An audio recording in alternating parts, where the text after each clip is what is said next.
Hi hello सगळ्यांना, माझ्या नवीन व्हिडिओमध्ये आज तिसरा दिवस आहे गौरी विसर्जनाचा। तर दुपारचे 2 वाजलेले आहेत। मी दुकानातून येऊन ही सगळी तयारी केली, कारण सकाळचा वेळच नव्हता, दुकानात यायचं होतं आवरून घरातलं सगळं।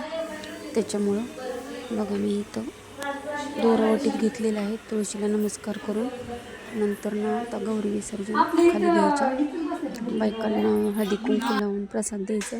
आरती केली आधी, मग बाकीच्या गोष्टी। असा व्हिडिओ बनवला आहे, तिथं काही गाणं टाकलं नाही। बघू शकता तुम्ही कसा झाला आहे ते पण सांगा। बघा तुमच्याकडं कशी पद्धत आहे, प्रत्येकाकडे पद्धत वेगवेगळी असते। आमच्याकडं अशी पद्धत आहे। हे बघा, बघू शकता तुम्ही।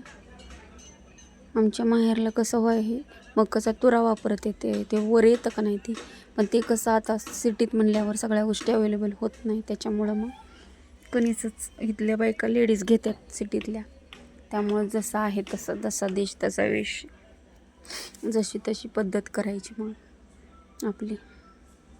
आणि इथं बघू शकता, आणि मला आता बायकांना हळदी कुंकू लावते मी इथं।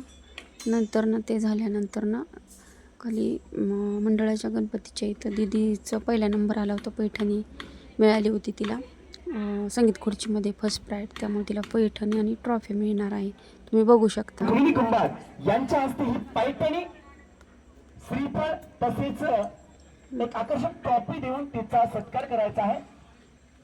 आणि नंतर ना मुलाचा पण ग्रुप डान्समध्ये पहिला नंबर आला होता, त्याला पण ट्रॉफी बघा। नक्कीच इथं देखील त्याचा पण संगीत खुर्चीत नंबर आला, ती पण ट्रॉफी आहे। आणि इथं दीदीचं भाषण चाललंय, ते मी केलंय, टाकलेलं आहे, तुम्ही ऐकू शकता। मित्रांनो, आज आपण बघत आहोत शिवाजी महाराज निर्व्यसनी होते, म्हणून त्यांच्या प्रत्येक कार्यात ते यशस्वी झाले। शिवाजी महाराज निर्व्यसनी होते म्हणून त्यांच्या प्रत्येक कार्यात ते यशस्वी झाले। परंतु आजचा जो युवा आहे, तो आपल्याला बहुतांश जे युवा आहेत ते व्यसन करताना दिसून येतात। कधी कधी असं वाटतं भले पहाटे उठावं, रायगडाच्या पायऱ्या चढाव्या, या अंतःकरणातून या काळजातून माझ्या राजाला साथ घालावी, विचारावं, सांगावं, म्हणावं की राजा राजा कशी पकडली हो तुम्ही बलाढ्य धारण तलवार। आज हा तुमचा मावळा, आज हा तुमचा मावळा सदा चहाचा कप जरी हातात पकडला तरी त्याचा हात लटलट कापतोय। राजा राजा तुम्ही कशी पकडली बलाढ्य धारण तलवार। राजा तुम्ही स्वराज्य वेडे होतात, राज्य वेडे होतात। आज हा तुमचा मावळा, आज हा तुमचा मावळा पाण्याची तहान बियर पिऊन भागवतोय। राजा राजा तुम्ही कशी पकडली बलाढ्य धारण तलवार। राजा तुम्ही कशी सांभाळली तेवढी मोठी प्रजा। आज हा तुमचा मावळा, आज हा तुमचा मावळा म्हणतोय आम्ही दोन, आमचे दोन, आमचा होतोय चौकोन, मग चौकोनातील जातात दोन, उरलेल्यांना आधार कोण। अशी गंभीर परिस्थिती आपल्याला दिसून येते। मित्रांनो, तुम्हाला माहितीये का, पुजारी एका पुजारींच्या हाताखाली, पुजारी कोणाच्या हाताखाली काम करतात, ट्रस्टीच्या। ट्रस्टी कोणाच्या हाताखाली काम करतात, राज्य सरकारच्या। राज्य सरकार कोणाच्या हाताखाली काम करतं, केंद्र सरकारच्या। केंद्र सरकार कोणाच्या हाताखाली काम करतं, संसदेच्या। संसद कोणाच्या हाताखाली काम करते, राष्ट्रपतींच्या। आणि राष्ट्रपती कोणाच्या हाताखाली काम करतात, तर संविधानाच्या। परंतु संविधान कोणाच्या हातात आहे, तर संविधान हातात आहे भारतरत्न डॉक्टर बाबासाहेब आंबेडकरांच्या हातात आहे, तर संविधान आहे। शेवटी जाता जाता एक कविता म्हणेन, कसं जगायचं, आयुष्य जगणं ही एक कला आहे, कसं जगायचं हे ज्याचं त्याने ठरवायचं असतं। आयुष्य जगणं ही एक कला आहे, कसं जगायचं हे ज्याचं त्याने ठरवायचं असतं।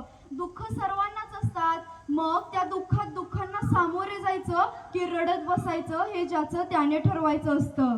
उद्याच्या चिंता या सर्वांनाच असतात, उद्याच्या चिंता या सर्वांनाच असतात, मग दुःखात दुःखांना सामोरं जायचं की रडत बसायचं हे ज्याचं त्याने ठरवायचं असतं। समाज समाज हा दुसऱ्यांची निंदा करण्यासाठीच असतो, मग कोणासाठी जगायचं, समाजासाठी जगायचं की स्वतःसाठी जगायचं हे ज्याचं त्यानेच ठरवायचं असतं। कोणाच्या तरी आदर्शांवरती जगायचं की स्वतःचाच आदर्श सोडून जायचं हे ज्याचं त्याने ठरवायचं असतं। एवढे बोलून मी इथेच थांबते। खूप खूप धन्यवाद।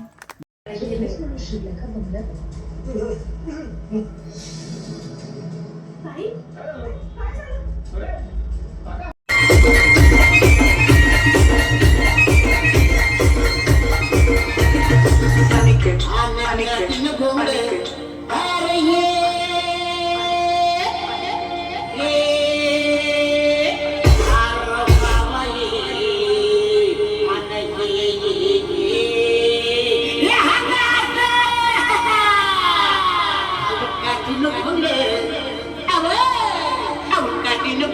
येऊ द्या की र मला बी जत्रेला येऊ द्या की